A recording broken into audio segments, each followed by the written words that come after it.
Você sabia que a Torá, o Tefilim e a Mezuzá são feitos com pergaminhos escritos à mão, letra por letra?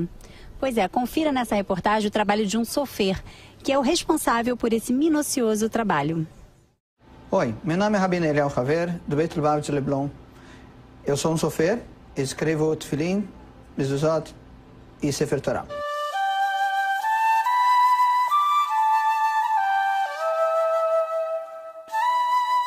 Hoje no programa da Vierge eu vou explicar para vocês como é que se escreve Mezuzá, quais são os detalhes da Mezuzá, onde colocamos.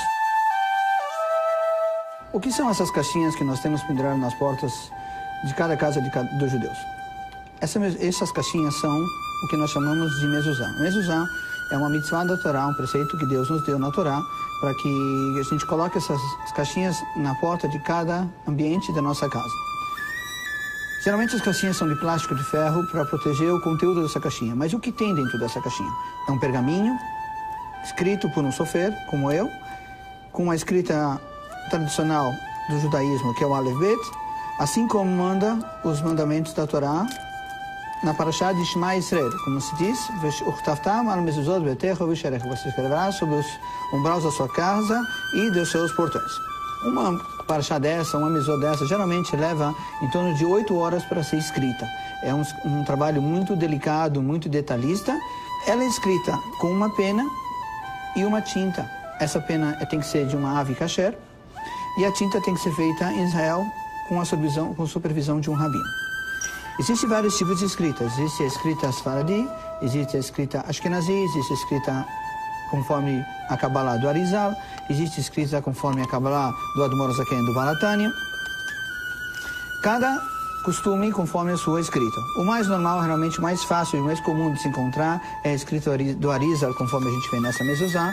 É o mais comum e aceito por todas as linhas no movimento judaico.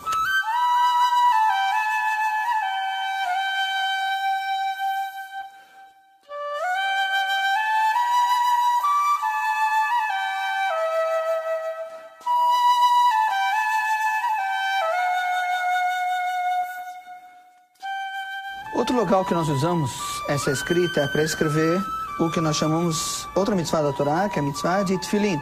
É a mitzvah que nós temos de colocar essas caixinhas pretas, que nós colocamos no braço e na mão, que é a mitzvah de Tefilim. Aqui dentro, isso é um objeto feito de couro, totalmente de couro, tanto as tiras, tanto a costura, tanto as caixinhas e tanto os pergaminhos são feitos de couro e, como eu expliquei antes, também são escritos com a escrita da Torá, que é o Aleph Bet. No Sefer Torah que nós temos aqui dentro, aqui é a Arona Kodesh, a Arca Sagrada, onde nós temos o Sefer Torah, também é a mesma maneira, tem que ser escrita por um sofer, com um pergaminho kasher, aí já é mais tempo, né? Geralmente um Sefer Torah demora, trabalhando 8 horas por dia, nós temos demora mais ou menos um ano e meio, para poder escrever um Sefer Torah inteiro.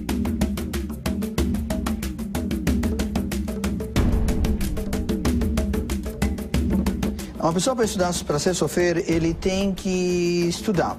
Ou seja, estudar num curso qualificativo, um curso que ensina para ele o que é ser sofer. Um sofer, por tradição, tem que aprender de um outro sofer como é que é a forma das letras, como elas são escritas, o tamanho, e a altura e assim por diante. É um curso bem específico, que é feito geralmente em Israel, dura um ano, também estudando 8 horas por dia. É como se fosse uma faculdade. Esse curso tem que ser feito, administrado por uma pessoa que é Shomer Torah Mitzvot e um sofer que realmente é religioso, que sabe realmente as leis da Halachá, como é que se escreve direitinho cada letra. Elas são bem detalhadas, porque se você fizer um erro pequeno, você pode acabar estragando todo o trabalho de um dia inteiro, porque em Tefilim e Mezuzot ela não pode ser apagada. Uma vez que você errou, você é obrigado a colocar isso para ser enterrado e começar tudo de novo. Por incrível que pareça, a letra mais difícil de escrever é o Aleph.